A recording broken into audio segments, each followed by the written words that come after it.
The year is 479 BC, during the final stages of the second Persian invasion of Greece. An alliance of Greek city-states stands united against the mighty Persian Empire.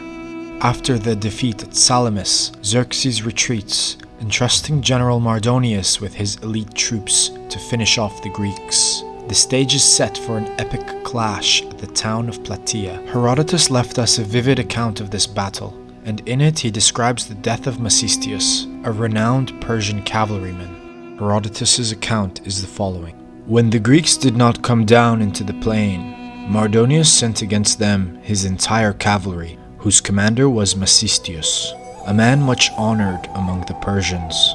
He rode an Assyrian horse which had a golden bit and was elaborately adorned all over.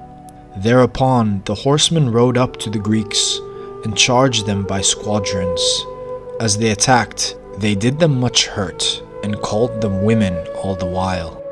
Now it chanced that the Megarians were posted in that part of the field which was most open to attack, and here the horsemen found the readiest approach.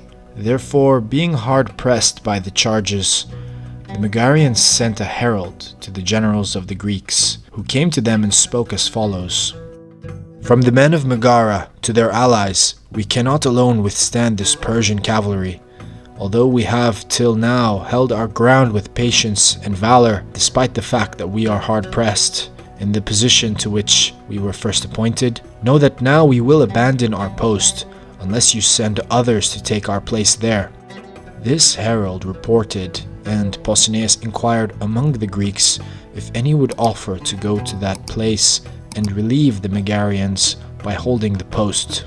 All the others did not want to, but the Athenians took it upon themselves, that is 300 picked men of Athens, whose captain was Olympiodorus, son of Lampon. Those who volunteered themselves were posted at Erythrae, in front of the whole Greek army, and they took with them archers as well. They fought for a long time, and at the end of the battle was as I will now tell. Cavalry charged by squadrons, and Mesistius' horse, being at the head of the rest, was struck in the side by an arrow. Rearing up in pain, it threw Mesistius, who, when he fell, was straightway set upon by the Athenians. His horse they took then and there, and he himself was killed fighting. They could not, however, kill him at first, for he was outfitted in the following manner. He wore a purple tunic over a cuirass of golden scales, which was within it. Thus they accomplished nothing by striking at the cuirass, until someone saw what was happening and stabbed him in the eye. Then he collapsed and died. But as chance would have it, the rest of the horsemen knew nothing of this, and they had not seen him fall from his horse or die. They wheeled about and rode back without perceiving what was done. As soon as they halted, however, they saw what they were missing, since there was no one to give them orders. Then, when they perceived what had occurred, they gave each other the word, and all rode together to recover the dead body. When the Athenians saw the horsemen riding at them, not by squadrons as before, but all together, they cried to the rest of the army for help. While all their infantry was rallying to aid, there was a bitter fight over the dead body. As long as the 300 stood alone, they had the worst of the battle by far, and were ready to leave the dead man.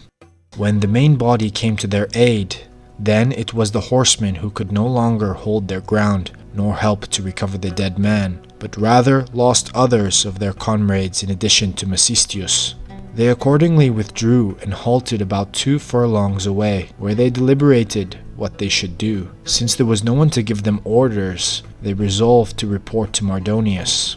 When the cavalry returned to camp, Mardonius and the whole army mourned deeply for Mesistius, cutting their own hair and the hair of their horses and beasts of burden, and lamenting loudly. The sound of this was heard all over Platea, for a man was dead who, next to Mardonius, was most esteemed by all Persia and the king.